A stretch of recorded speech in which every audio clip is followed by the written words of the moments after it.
Almac has had a busy and proactive year. What would you say are the company's 2012 highlights? Well, as you say, Corrine, it has been a very busy year for Almac. We continue to grow the business out from a revenue perspective. We've added 10% year on year to this year's revenues in comparison to last year's. In terms of highlights with the year, I guess the challenge that we face at the minute is running multiple capital projects alongside our day-to-day business. We've been very busy in our Pharma Services business unit. We're just in the process of opening a commercial packaging unit in the US. Along with that as well, we have a non-GMP development suite opening in the UK facility. And also our API business has grown out significantly this year. Previously we've offered only API development services, but now we're moving into API commercial manufacture. So we're having to increase our scale from tens of kilos to hundreds of kilos. So it's been quite a challenging time, but that's the business that we're in. What changes have you seen coming through Almac's pharmaceutical development services? Well, I think really as a sort of catch-all statement, I'd say a lot of the clients that we're now working with are trying to get more from less. So we're seeing perhaps, I would say, less development work in innovation products, and more so in reformulations of existing products, looking at new processing techniques to develop or improve existing products.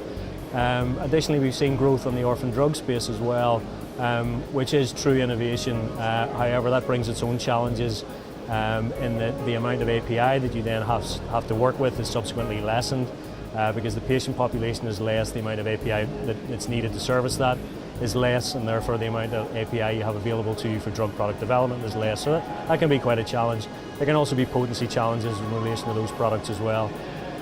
Lastly as well, I'd say we have seen a significant amount of interest in Excelidose. We have a number of capabilities in regard to that, where essentially you are trying to get your API into your patient population as quickly as possible. And to do that, you can fill your API directly into a capsule via an Excelidose unit, and it lets you initiate your clinical trial from there. So it's been an interesting year. Many companies are now focusing on personalised medicine. What is Almac doing to help its customer develop these therapies? Well, I think we recognised that the growth in personalised medicine many years ago. I think probably, arguably, we're one of the first companies to recognise that. We've had a diagnostics group working within the Almac group now for more than 6 years. It has a close partnership with the local universities in Northern Ireland, particularly Queen's University. That particular group within Almac have developed and patented a number of companion diagnostics which can be paired to clinical trials, which can let you better identify your patient populations, and then can subsequently move into the commercial arena, where again medicines are specific to the patients and the conditions that they're experiencing, as opposed to just a catch-all approach to manufacturing commercial product. How do you expect the pharmaceutical industry to evolve during the next 5 years? To be honest, Corrine, I think probably it's more of the same. I think the economic outlook within the pharmaceutical industry will still be challenging. I think companies will be trying to get more value from less investment. They will focus in on their IP generation side of the business, perhaps to the exclusion of their commercial manufacturing, the commercial packaging, perhaps some of their development services, which in effect will be good news for the outsourcing industry. I think the outsourcing trend will continue.